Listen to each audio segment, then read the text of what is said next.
Tammy Bruce is with us, independent Women's Voice president and Fox News contributor. I say America doesn't want this. You would be correct.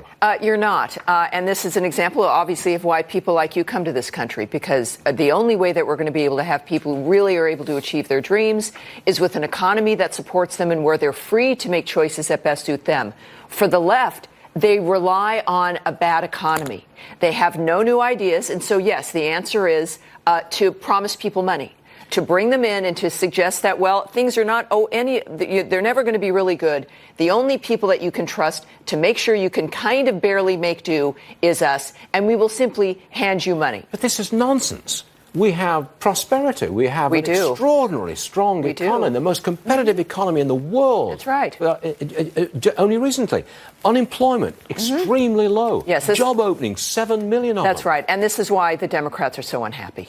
And that tells you everything you need to know about them. And this is why the midterms, I wouldn't necessarily have said this before Kavanaugh, but I was very secure. And I've said on your program over a month ago, pre-Kavanaugh and everything else, that we will retain the House and the Senate, specifically because of the nature of the leadership of the president, his activity within the campaigning, going around the country, reminding people. I think when the Democrats are offering to hand out free money, it highlights their desperation. It highlights the fact that they're not engaging. Look, the last Democrat who really enjoyed governing was Bill Clinton.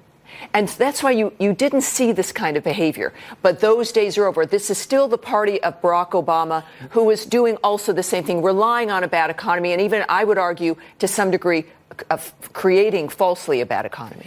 Rush Limbaugh on Hannity last night said, the Republicans will keep the House. I was ahead of him on this program. You were. A couple months ago. Jim Jordan, 20 minutes ago on this program, said, yep, the Republicans are going to keep the House. You're saying it. You said it previously. Yeah.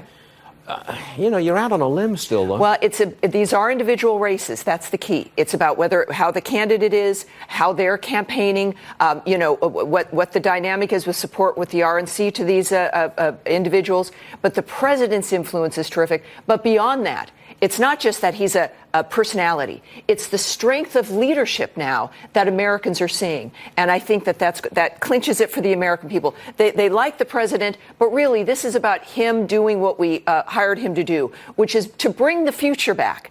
The Democrats are they're not offering that. They're offering chaos, threats, violence, yes, they are. And incivility, an end to due process. Who nobody wants that. They're deluded. Listen to this. This is what Rosie O'Donnell said about removing President Trump by force. Roll that tape. When he was elected, what I wrote on Twitter was we should impose martial law till we make sure that the Russians weren't involved in the final tallies of the votes. And Bob Mueller has indicted 13 Russians for election meddling. And people were like, martial law, what's wrong with you? You're a lunatic. Well, he wants to send the military to the border, so. I want to send the military to the White House to get him.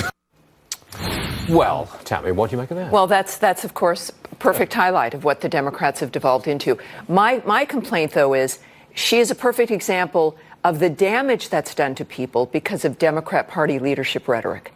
This is a person who I believe she believes what she's saying. And this is what they've inculcated people with, to be so miserable, so paranoid, so upset that they would suggest something like that. But this is, again, what you need to know. And it's a sad turn of events. The Democrats now are moving into a framework where they easily say on national television or on radio or publicly that they think the military should go to the White House and seize the president. And she's not kidding. That's something that they're so concerned about. And I think that we should also, you get to a point of not just pity, but to be concerned that certain people in the public eye have been actually inculcated into believing this. Thanks for being with us on a Friday morning. Sure. Speak your mind, guys. Thank you. I do. I try. We noticed.